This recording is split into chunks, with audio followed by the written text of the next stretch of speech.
औज़ुबिल्लाहिमिनश्शैतानिर्रजीम बिस्मिल्लाहिर्रहमानिर्रहीम। अस्सलाम वालेकुम डियर स्टूडेंट्स। उम्मीद है कि आप सब लोग खैरियत से होंगे। डियर स्टूडेंट्स, आज का हमारा जो टॉपिक है ऐसे राइटिंग से रिलेटेड है फॉर इंटरमीडिएट लेवल। आप लोगों को मालूम है कि इंटरमीडिएट के अंदर पार्ट 2 में 15 मार्क्स का आप लोगों के पास क्वेश्चन होता है ऐसे राइटिंग पर। तो इस वीडियो के अंदर हम लोग ये देखेंगे कि 15 मार्क्स को हम लोग किस तरह से गेन करें और कौन कौन से पॉइंट्स होते हैं जो आप लोगों ने ऐसे राइटिंग के अंदर आप लोगों ने यूज़ करने होते हैं। इससे पहले भी मैं इस टॉपिक पे वीडियो बना चुका हूँ जो कि इंटरमीडिएट लेवल से लेकर हायर एजुकेशन के स्टूडेंट्स के लिए है, और उसके अंदर मैंने बहुत डिटेल के साथ ऐसे राइटिंग को डिफ़ाइन किया है कि कौन कौन से पॉइंट्स होते हैं जो हमें माइंड के अंदर रखने चाहिए राइटिंग करते वक्त, ख़ास तौर पर ऐसे राइटिंग के लिए, और किस तरह से हम अपने ऐसे राइटिंग को इम्प्रूव कर सकते हैं जो कि एक स्टैंडर्ड फॉर्म हो। एक अच्छे फॉर्म के अंदर हम लोग किस तरह से ऐसे को लिख सकते हैं, तो वो मैंने बहुत डिटेल के साथ बताया हुआ है। और इसके अलावा क्या क्या ऐसी मिस्टेक्स होती हैं जो कि हम लोग करते हैं ऐसे राइटिंग करते वक्त, जिसकी वजह से हमारे मार्क्स कट जाते हैं। तो वहाँ से भी आप लोग इन्फॉर्मेशन गेन कर सकते हैं। लेकिन आज की इस वीडियो के अंदर मैं इंटरमीडिएट लेवल के स्टूडेंट्स के लिए चंद एक टिप्स शेयर करूंगा कि ऐसे राइट करते वक्त आप लोगों ने किन बातों को माइंड के अंदर रखना है। तो सबसे पहले ऐसे राइटिंग की डेफिनेशन देख लेते हैं। It is a piece of writing in which ideas are organised in a sequence about a topic and topic must be single subject. अब ये क्या होता है कि राइटिंग का एक हिस्सा होता है, एक टुकड़ा होता है जिसके अंदर हम अपने ख़यालात को मुनज़्ज़म तरीके के साथ एक सीक्वेंस के अंदर रखते हुए किसी भी टॉपिक को हम लोग डिफ़ाइन करते हैं, और टॉपिक जो हो वो सिंगल सब्जेक्ट हो सकता है। तो ये ज़रूरी है कि वो सिंगल सब्जेक्ट होना चाहिए। अब हम ये देखते हैं कि बेसिक जो पार्ट्स हैं ऐसे राइटिंग के वो कौन कौन से होते हैं। मेजर जो कंपोनेंट्स हैं वो कौन कौन से होते हैं। बेसिक पार्ट्स भी कह सकते हैं, मेजर कंपोनेंट्स भी हम कह सकते हैं।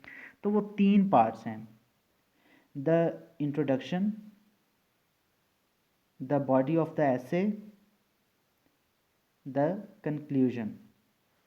अब इनको हम वन बाय वन डिफ़ाइन करेंगे, एलेबोरेट करने की कोशिश करेंगे कि इंट्रोडक्शन के अंदर क्या होता है। जैसा कि आप लोगों को पता है इंट्रोडक्शन क्या होता है, किसी भी चीज़ का तारुफ होता है। लेकिन ऐसे राइटिंग के अंदर आप लोगों ने इंट्रोडक्शन के अंदर ये बताना होता है कि आपका सब्जेक्ट क्या है, आप किस टॉपिक पर लिखना चाहते हैं, क्या लिखना चाहते हैं, कौन से आइडियाज़ हैं जिनको आप लोग डिफ़ाइन करना चाहते हैं, बयान करना चाहते हैं, इलेबोरेट करना चाहते हैं। तो देखते हैं अब क्या होता है इसके अंदर। Must be written very clearly. जो इंट्रोडक्शन होता है वो बहुत ही क्लियरली लिखना पड़ता है हमें, ताकि पढ़ने वाले की समझ में आ जाए। It should arouse interest. ये इंटरेस्ट को डिवेल्प करता है। जिस तरह हम कहते हैं कि किसी भी चीज़ को अपने जाल के अंदर जकड़ना। देखें, आप लोगों ने मार्क्स गेन करने हैं तो आप लोगों को कुछ इस तरह की वर्डिंग स्टार्ट के अंदर लिखनी पड़ेगी जो कि आई कैचिंग हो और एग्जामिनर के लिए वो इंटरेस्टिंग भी हो और वो खुशी के साथ आप लोगों को marks they. It consist of definition और कोटेशन। अब हम किस तरह से इंट्रोडक्शन को स्टार्ट कर सकते हैं।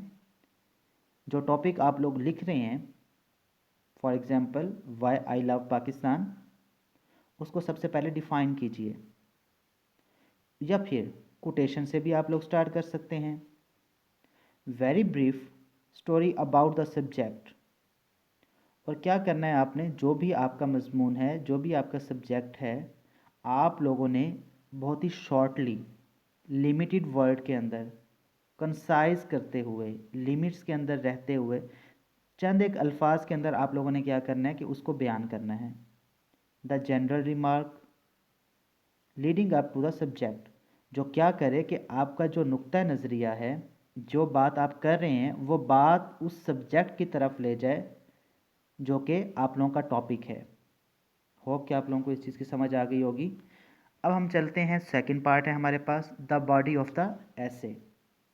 अब बॉडी से क्या मुराद है कि स्केच क्या होना चाहिए, किस तरह से आप लोगों ने पॉइंट्स बनाने हैं कि किस तरह हम लोगों ने ऐसे को स्टार्ट करना है, मिड किस तरह से होगा, एंड किस तरह से होगा, यूनिटी को किस तरह से हम लोग बरकरार रखेंगे, वैरायटी किस तरह की लानी है, सीक्वेंस किस तरह का होना चाहिए, सेंटेंसेस जो आएंगे हमारे पास वो किस तरह के होंगे, और जब भी आप लोगों ने पैराग्राफ स्टार्ट करना है तो कहाँ से करना है, किस तरह से करना है, और उस पैराग्राफ को एंड किस तरह से करना है। मिसाल के तौर पर आप लोग क्या करते हैं कि एक ऐसे को जब हम स्टार्ट करते हैं, सबसे पहले इंट्रोडक्टरी पैराग्राफ जब हमारे पास आ जाता है, उसके बाद हम लोग क्या करते हैं कि फ़र्स्ट जो लाइंस होती हैं वो हमारे लिए बहुत ज़्यादा अहमियत की हामिल होती हैं, क्योंकि किसी भी रीडर को कैच करने के लिए, उसका इंटरेस्ट डेवलप करने के लिए हमें वर्डिंग को कुछ अच्छा लिखना पड़ता है, लेकिन वो क्लियर होना चाहिए।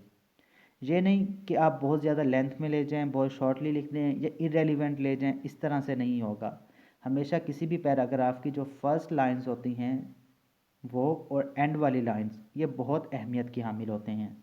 अब हम देखते हैं कि द बॉडी ऑफ द ऐसे के अंदर कौन कौन से पॉइंट्स हैं जिन्हें हमें माइंड के अंदर रखना चाहिए। Combination of paragraphs must be written in a sequence. बिल्कुल वही बात है जो अभी डिस्कस की गई है कि जो पैराग्राफ्स हैं उनको हम लोगों ने एक सीक्वेंस के अंदर रखना है।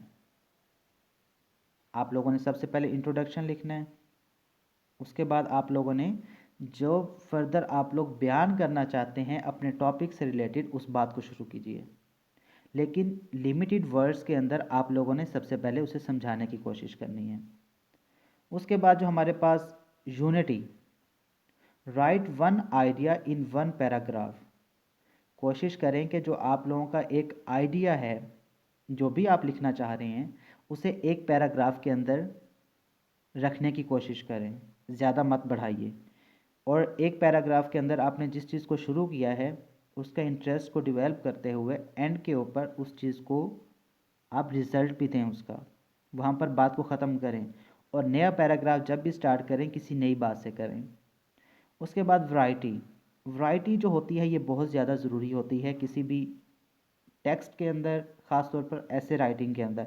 अब आप लोगों ने ये नहीं करना कि एक पैराग्राफ की जो लेंथ है सेम आप वही लेंथ, मतलब 5 लाइनें लिख रहे हैं आप लोग, 8 लाइनें लिख रहे हैं, तो आप लोगों ने सिर्फ 8 लाइनों का सीक्वेंस बरकरार नहीं रखना, आप इसको कम ज़्यादा भी करें, और साथ में कोटेशंस ऐड करते जाएं, हेडिंग्स लिखिए ताकि एक खूबसूरती पैदा हो। वर्ड्स को आप लोगों ने क्लियर रखना है। तो यही चीज़ वैरायटी के अंदर बताई जा रही है कि paragraphs should not all be the same length. Paragraph की लेंथ सेम नहीं होनी चाहिए, ज़रूरी नहीं है कि सेम लेंथ हो, आप चेंज करें इसको। लॉजिकल सीक्वेंस होना चाहिए आपकी थॉट के अंदर, जो भी आप चीज़ सोच रहे हैं उसके अंदर एक मुसलसल रब्त होना चाहिए, लिंकिंग होनी चाहिए। ये नहीं होना चाहिए कि एक बात आप कुछ कर रहे थे, दूसरी बात आप कुछ कर रहे हैं और तीसरी बात कुछ और हो जाए और आप लोग टॉपिक से हट जाएं। ये भी नहीं करना, आप लोगों ने एक सीक्वेंस के अंदर रहना है। मिसाल के तौर पर एक चैन की हम एग्जांपल लेते हैं, जो लोहे की चेन होती है, तो हम लोग क्या देखते हैं कि एक कड़ी की तरह एक दूसरे के अंदर ये एक दूसरे से ज्वाइन होते हैं। सेम यही चीज़ आपके टेक्स्ट के अंदर नज़र आनी चाहिए कि आपके जो आइडियाज़ हैं, जो आपकी थॉट्स हैं, वो एक दूसरे के साथ लिंकिंग करते हुए आप आगे की तरफ मूव कर रहे हैं। उसके बाद है हमारे पास टॉपिकल सेंटेंसेस, जिसे हम टॉपिक सेंटेंसेस भी बोलते हैं, टॉपिक सेंटेंस भी कहते हैं। ये क्या होते हैं? The most important sentences of a paragraph are the first and the last. देखें, जो अहम जो लाइनें होती हैं किसी भी पैराग्राफ की, जो जुमले होते हैं वो पहले या फिर आखिरी जुमले होते हैं। अब हम इसकी डेफिनेशन को देख लेते हैं कि टॉपिकल सेंटेंसेस की क्या डेफिनेशन होती है। In many paragraphs the first sentence states the subject and is called topical sentence. किसी भी पैराग्राफ के अंदर जो पहला जुमला होता है वो किसको बयान करता है? सब्जेक्ट को, और उसे हम टॉपिकल सेंटेंस कहते हैं। अब जब ये यूनिटी भी हो गई, वैरायटी भी आ गई, टॉपिकल सेंटेंस भी आप लोगों ने डिस्कस कर लिया, तो जो कंक्लूजन करेंगे आप किसी भी पैराग्राफ का, वो हमने किस तरह से करना है?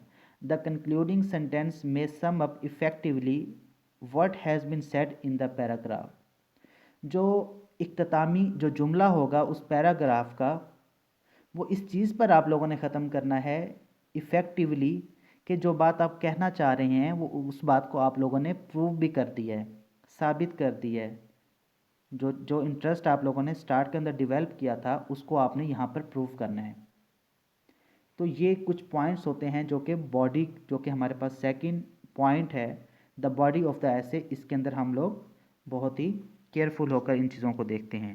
अब हम चलते हैं थर्ड जो हमारे पास पॉइंट है, कंक्लूजन।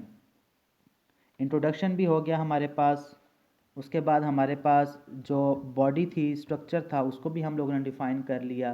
पैराग्राफ को किस तरह से स्टार्ट करना है और किस तरह से एंड करना है, कोटेशंस को किस तरह से ऐड करना है। और उसके बाद जब ये सारी चीज़ें हो गई, आपने आइडियाज़, जितने भी सेंटेंसेस थे और जितने भी पैराग्राफ्स थे, लिंकिंग के अंदर आप लोग करते गए, उनकी लेंथ चेंज करते गए, खूबसूरत बनाते गए, कोटेशंस को ऐड करते गए, तो एंड के ऊपर अब हमारे पास कंक्लूजन आ जाता है। कंक्लूजन दरअसल इख्तिताम का नाम है कि किसी भी राइटिंग को आप लोगों ने किस तरह से ख़त्म करना है।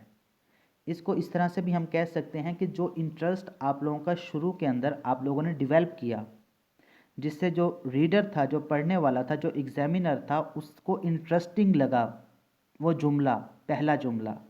अब आप लोगों ने क्या करना है कि जो आप लोगों ने इंटरेस्ट डेवलप किया था, अब उसको सेटिस्फाई भी करना है, आपने मुतमईन भी करना है कि जो बात आप लोगों ने शुरू के अंदर की थी उसको आप लोगों ने यहाँ पर प्रूव किया है।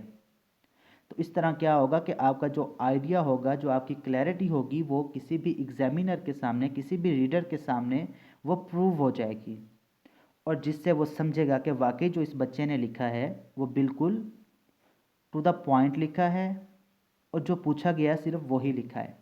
तो अब देखते हैं द कंक्लूजन के अंदर क्या होता है। Must be impressive and concluding remarks must be satisfying the interest. ये हमेशा इम्प्रेसिव होना चाहिए, इम्प्रेस कर देने वाला होना चाहिए। जिस तरह कंक्लूडिंग रिमार्क्स हमेशा से सेटिस्फाई करें उस इंटरेस्ट को जो कि शुरू के अंदर किसी भी राइटर ने लिखा था। मीन्स कि आपने जब भी आप लोग ऐसे लिख रहे हैं तो शुरू के अंदर जो आप लोगों ने इंट्रोडक्टरी पैराग्राफ के अंदर जो इंटरेस्ट डेवलप किया था, जिसकी वजह से एग्जामिनर ने आपको पढ़ा या किसी भी रीडर ने आपकी लाइंस को पढ़ा, लेकिन वो इंटरेस्ट आप लोगों ने बरकरार रखा और सीक्वेंस के साथ चलते चलते अब आप इख्तिताम की तरफ आ चुके हैं। और ये इख्तिताम के जो हमारे पास सेंटेंसेस हैं, इनके अंदर एक बहुत अच्छा इम्प्रेशन मौजूद है और आप उस बात को, अपने इंटरेस्ट को सेटिस्फाई कर रहे हैं, प्रूव कर रहे हैं, जो कि आप लोगों ने शुरू के अंदर डेवलप किया था। तो a good conclusion may consist of quotation. जिस तरह हम लोग कहते हैं कि किसी भी कोटेशन के साथ स्टार्ट कर लें ऐसे को, इसी तरह एक कंक्लूजन का ये भी एक अच्छा तरीका होता है कि आप लोग क्या करें कि इसको हमेशा ख़त्म करें कोटेशन के साथ, लेकिन कोटेशन हमेशा रेलिवेंट होनी चाहिए। आप लोगों ने ये नहीं करना कि कोटेशन आप लोग कहीं से भी लें और उसको पुट कर दें, नहीं, इस तरह से नहीं करना। आप लोगों ने सब्जेक्ट से रिलेटेड ही, अपने टॉपिक से रिलेटेड ही कोटेशन को ऐड करना है, और ऐड करने की जो जगह होगी वो भी बहुत ज़्यादा अहमियत की हामिल होगी।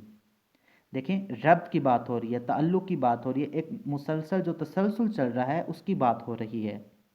तो इस चीज़ का आप लोगों ने बहुत ज़्यादा ख्याल रखना है। होप कि आप लोगों को इन सब पॉइंट्स की समझ आ गई होगी।